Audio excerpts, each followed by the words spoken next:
that fits easily in like a backpack at Gen Con for 3 days to power his phone, 2 of his brother's phones, as well as a laptop that they were using for one of the games.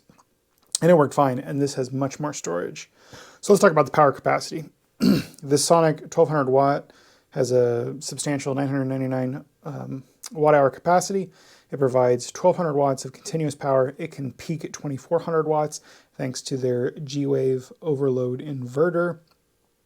So that allows you to power, a wide range of appliances, small electronics, large devices, CPAP, computers, TVs, routers, pretty much anything. You could run like a blow dryer on this for a little bit. Right now, I have it plugged in on 12 volt. It's running a cooler with a built-in freezer that's at like -18, -20 Celsius, something like that.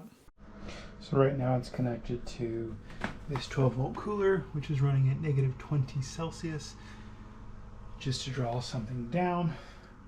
Yeah, pretty cool. One of the standout features of this is the G-Flow fast recharge technology. It allows you to power the station from 0 to 60 in about an hour. That's with a 1000 watt AC input. It does have solar input and stuff, so you could charge it with solar panels, but I think it'll only do like 200 watts. We'll get to that. As far as other things, you can fully charge this in about 1.6, 1.7 hours. I've charged it and discharged it and recharged it, and it charges a little bit faster than my EcoFlow, considering the percentages and the capacity, and you do all the math and stuff. This Sonic 1200 has 8 output ports. So you've got 2 1200 watt AC ports, which are over here on the side. You've got 2 24 watt USB-A ports, 2 100 watt USB-C ports that have power delivery 3.0. You can see those right here. And it's got a 132 watt car charging port, 15 watt wireless charging port. And then the USB-C outlets also have independent circuits, so you can fastly charge 2 devices with that power delivery. As far as the design, it's nice and compact. Let me flip it over here.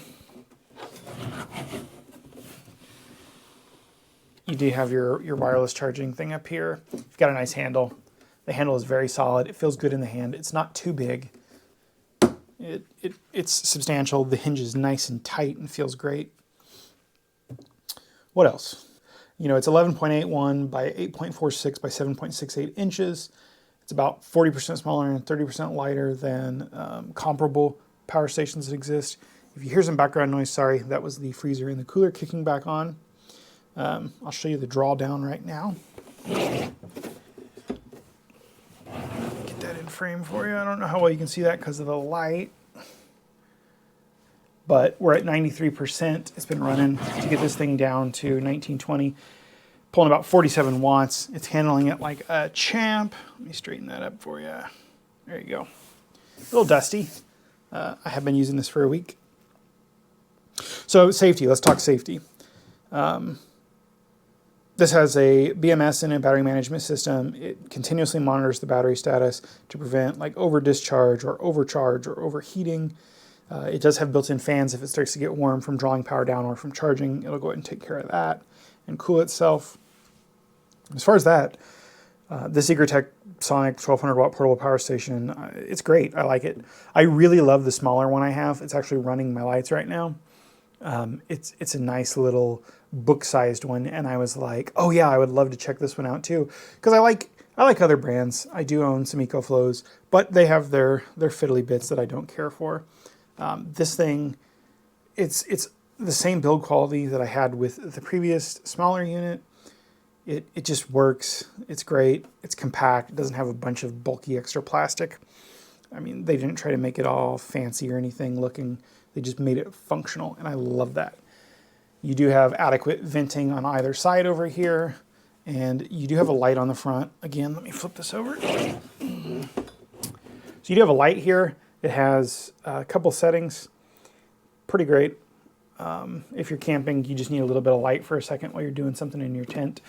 Having this in your tent, you'd be able to power a bunch of stuff, power a fan, charger, whatever, and then you have your thing. It does have the 12 volt, which I said I'm using to power that thing. Has its own button. Everything has its own button, so you're only using the ports you want to.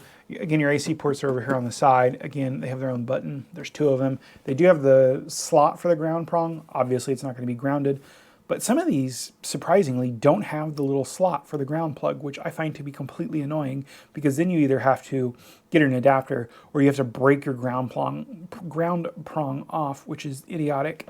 So it's nice that they have that little cavity for it to go into, but just keep in mind that this isn't grounded because it's not connected to anything, right?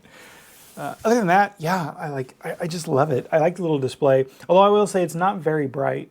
If there's direct light on it, you guys can kind of tell that it's not the brightest thing, but even looking at it head on, it leaves a little to be desired.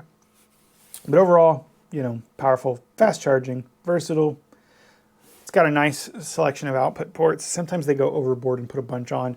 Realistically, if you have 2 USB-A's, 2 USB-C's, you're fine, right? You can power a family's worth of phones there, and you do have the wireless charging on top too.